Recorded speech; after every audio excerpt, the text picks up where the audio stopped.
Ni wasaa kuangaza habari za michezo na burudani. Jina langu ni Esther Mtebe. Tunaanza kwa kuangazia habari za michezo kitaifa. Pazia la ligi kuu ya NBC Tanzania Bara limefunguliwa leo kwa michezo mitatu katika viwanja tofauti. Katika mchezo mapema uliochezwa saa 8 kamili mchana kwenye uwanja wa CCM Kirumba jijini Mwanza, ambapo wenyeji Pamba Jiji walishindwa kutamba dhidi ya Walimu Zabibu Dodoma Jiji baada ya kutoka sare ya bao 1-1, matokeo yaliyowapa kila mmoja alama moja.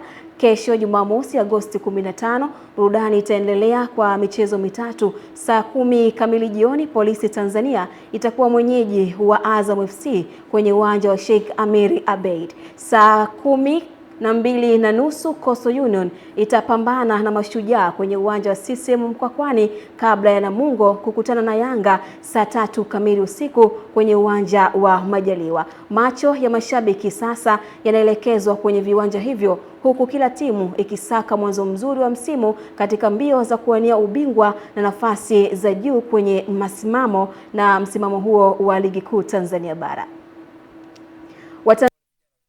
Taasisi na watoa huduma wenye sifa wamehimizwa kuchangamkia fursa za zabuni zinazotangazwa na CAF kuelekea AFCON 2027. Katibu mkuu wa Baraza la Michezo la Taifa BMT na katibu wa kamati ya maandalizi ya ndani Neema Msita amesema zabuni hizo zinahusisha michezo, biashara, teknolojia, masoko, usafirishaji, malazi na huduma za kitaalamu. Amesema Tanzania kwa kushirikiana na Kenya na Uganda iko tayari kwa maandalizi ya AFCON 2027 na kuwataka wadau kufuatilia zabuni hizo kupitia tovuti rasmi ya CAF na kuwasilisha maombi kwa wakati. Msita amesisitiza kuwa fursa hizo ni muhimu kwa kampuni na watoa huduma wa ndani kushiriki moja kwa moja katika maandalizi ya uendeshaji wa mashindano hayo.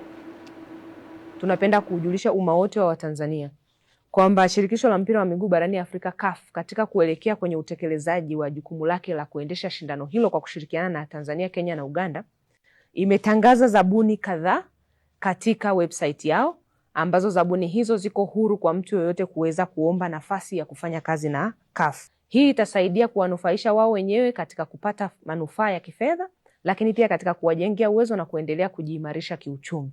Natoa rai na wito kwamba fursa hizi zimetangazwa na zina muda wa mwisho.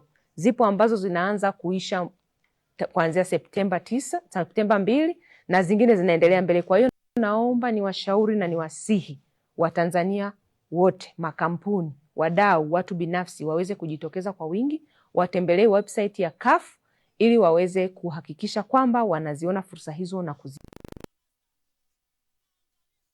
Tadeo ambaye alichaguliwa kuwa rais wa kamati ya Olimpiki Tanzania ametangaza kujiuzuru nafasi yake hii leo baada ya kubaini changamoto mbalimbali zilizopo katika katiba ya kamati ya Olimpiki toleo la mwaka 2016 ambalo lina changamoto kuanzia katika mchakato wa wapiga kura wa uchaguzi huo. Taarifa zaidi na mwanamichezo wetu Juma Muhammad. Tadeo ametangaza uamuzi huo mbele ya waandishi wa habari za michezo, ambapo amesema kuwa kufuatia changamoto kadhaa ambazo zipo katika katiba ya TOC toleo mwaka 2016, ambapo amedai kuwa ina changamoto kuanzia mchakato wa kuwapata wagombea na kuwapiga kura. Hivyo baada ya kupitia katiba hiyo amebaini mapungufu na kusema kuwa viongozi wote waliotangazwa na kuchaguliwa kuwa viongozi wa TOC, iwe ni kwa kutambuliwa na mamlaka za ndani au za kimataifa, si viongozi wa halali na hawana uhalali wa kusimamia uendeshaji wa shughuli za kikatiba za TOC.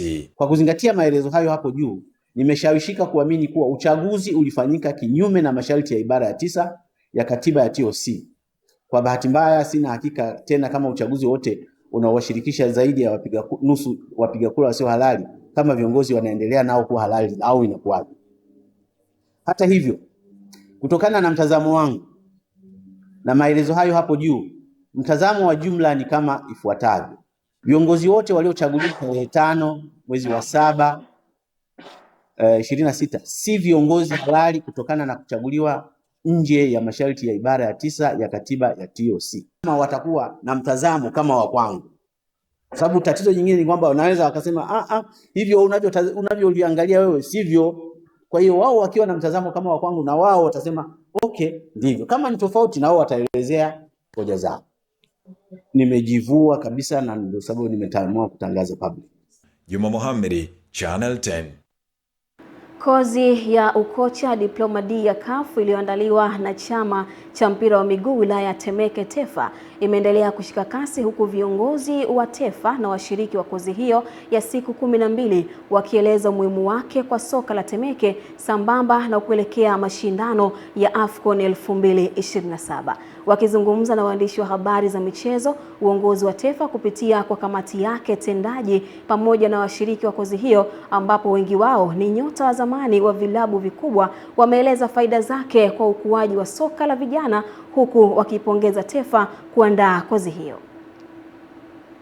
Ni muendelezo tu wa kufanya mpira uchezwe, na kwa sababu sasa nchi yetu inaenda kwenye AFCON, na hii ni kutengeneza wataalamu wengi ili watapoenda kuangalia mpira nao watakuwa wanaangalia namna mpira unavyochezwa, nao watakuwa wanajiongezea kisomo kidogo. Nimeamua sasa kujifunza kozi hii kwa sababu wajua mpira unabadilika, tunapata mafunzo mbalimbali ili tusiende kuumiza vijana tunaowafundisha na baadaye kuja kwa wachezaji wazuri kwa ajili ya taifa letu. Nimecheza mpira, sasa hivi nimeamua niende kuwaelekeza vijana namna gani mpira ni. Kwa hiyo nimevutiwa na hii kwa ajili ya kwenda kuelekeza vijana ili niweze kuwapa elimu wapate kujua mpira ni namna gani unaweza kuwafaidisha wao pamoja na familia zao na jamii inayozunguka kwa jumla.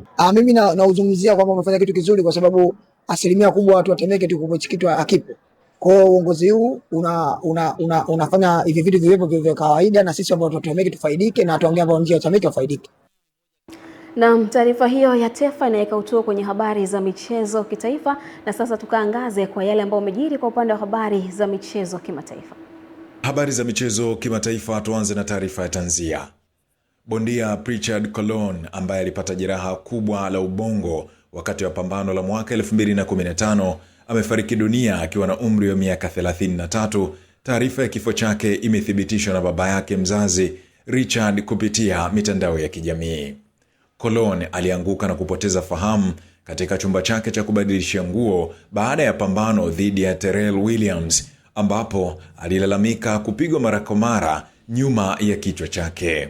Bondia huyo raia wa Puerto Rico alipata tatizo la kuvuja damu kwenye ubongo, na baada ya kufanyiwa upasuaji wa kupunguza uvimbe wa ubongo aliwekwa katika hali ya kukosa fahamu kwa maana ya koma kwa siku 221. Colin aliishi maisha yake yaliyosalia akiwa katika hali ya kutoweza kufanya lolote bila ya kuwa na uwezo wa kutembea wala kuzungumza, na alihitaji uangalizi wa saa 24. Habari za asubuhi watu wangu, kwa masikitiko makubwa ninawataarifu kuhusu kuondoka kwa mwanangu Prichard kutoka katika ulimwengu huu, aliandika Richard Colon kwenye Facebook, ambaye ni baba mzazi wa bondia. Sasa yuko katika ulimwengu bora zaidi. Nilifanya kila liwezekanalo kutimiza matakwa yake, ndoto yake ya kumpeleka likizoni Puerto Rico kama alivyotamani sana, lakini haikuwezekana. Asanteni kwa miaka mingi 11 ya upendo na maombi. Tafadhali endeleeni kutukumbuka katika maombi yenu kadri muwezavyo. Colon wakati wa upiganaji wake hakuwahi kushindwa katika mapambano 16, akishinda mara 13 kwa knockout kabla ya kukabiliana na Williams huko Fairfax, Virginia nchini Marekani. Juma Mohamed, Channel 10 michezo kimataifa. Juma Mohamed kwenye habari za michezo kimataifa, na ndivyo ambavyo tunaweka utuo kwa usiku wa leo kwenye habari za michezo na burudani. Jina langu ni Esther Mtebe.